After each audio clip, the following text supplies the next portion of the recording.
Барлықтарыңызға сәлем, құрметті оқырмандар. Мына ситуацияны қарастырайық. Бізде мына жасыл автокөлік тұрғын аймақтан шығып келе жатыр. Міне тұрғын аймақтың аяқталуы деген белгі. Мынау тұрғын аймаққа кіру деген белгі. Тұрғын аймақ дегеніміз двор, орысша айтқан кезде. Енді қараңыз, тұрғын аймақтан шығарда міндетті түрде барлық көліктерге жол беру керек. Оның ішінде мына жаяу жүргіншілер, велосипедшілер барлығы бар. Сондықтан бірінші мына жерде велосипед жүреді. Одан кейін барып жаңағы шығатын көлік, кіретін көлік. Мына ситуацияны қараңыздар. Светофор жасап тұр. Светофор жасап тұрған кезде біз білеміз, басымдылық белгілеріне қарамаймыз. Светофор жасап тұрған кезде міне мынау жүк көлігіне светофор рұқсат беріп тұр жүруге, қызыл автокөлікке де рұқсат беріп тұр. Мына белгілерге біз қарамауымыз керек. Себебі қиылыс тек бір ғана рет жаңағы светоформен немесе жол белгісімен немесе реттеушімен ғана реттеледі. Сонда міне қараңыз, мына жерде кім ереже бұзуда?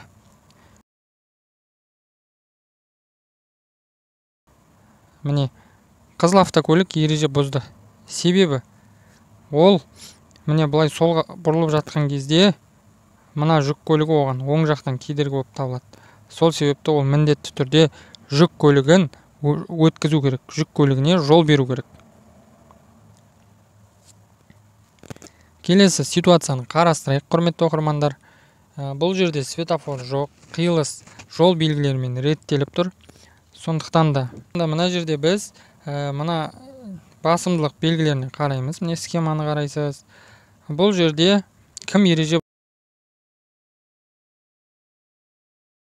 бұзуда? Әрине, қызғылт түсті автокөлік мына белгіге қарамастан жүріп өтті. Сол себепті ол ережені бұзды. Бірінші кім өту керек? Бірінші, міне қараңыз, мына жерде кім ереже бұзды? Әрине, бұл жерде жүк көлігі ережені бұзды. Себебі міне жүк көлігі басты жолда тұр. Жасыл автокөлік басты жолда тұр. Енді екеуі тең дәрежеде тұр. Сондықтан тең дәрежеде оң жақтан кедергі деген қағидамен жүресіз.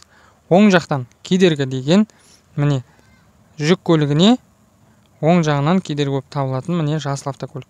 Сондықтан да жасыл автокөлік бірінші жүруге міндетті. Одан кейін барып жүк көлігі, сосын қызғылт түсті автокөлік. Құрметті оқырмандар, мына ситуацияны қараңыздар. Светофор жарқылдап тұр, ешқандай светофор жасамайды.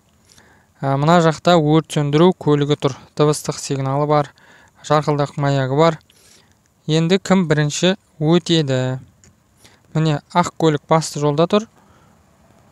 Міне схеманы қараңыздар. Қызыл көлік басты жолда тұр.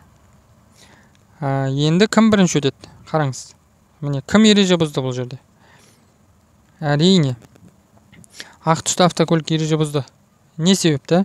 Ол басты жолда тұр. Себебі мына өрт сөндіру көлігінің дыбыстық және жарқылдақ маягі қосылған болса, дыбыстық сигналы жарқылдақ маягі қосылған болса, өткізуге міндеттісіз. Ол ережеге бағынбай, барлығының алдында басымдылыққа ие болып өтеді. Осы ситуацияда кім ереже бұзды? Қараңыз. Әрине, қызыл түсті автокөлік ереже бұзды. Қызыл түсті автокөлігіміз не үшін ереже бұзды? Себебі қызыл түсті автокөлікті автокөлік және ақ түсті автокөліктер басты жолда тұрғандықтан екеуі тең дәрежеде тұр. Тең дәрежеде тұрған кезде оң жақтан кедергіні өткізу керек.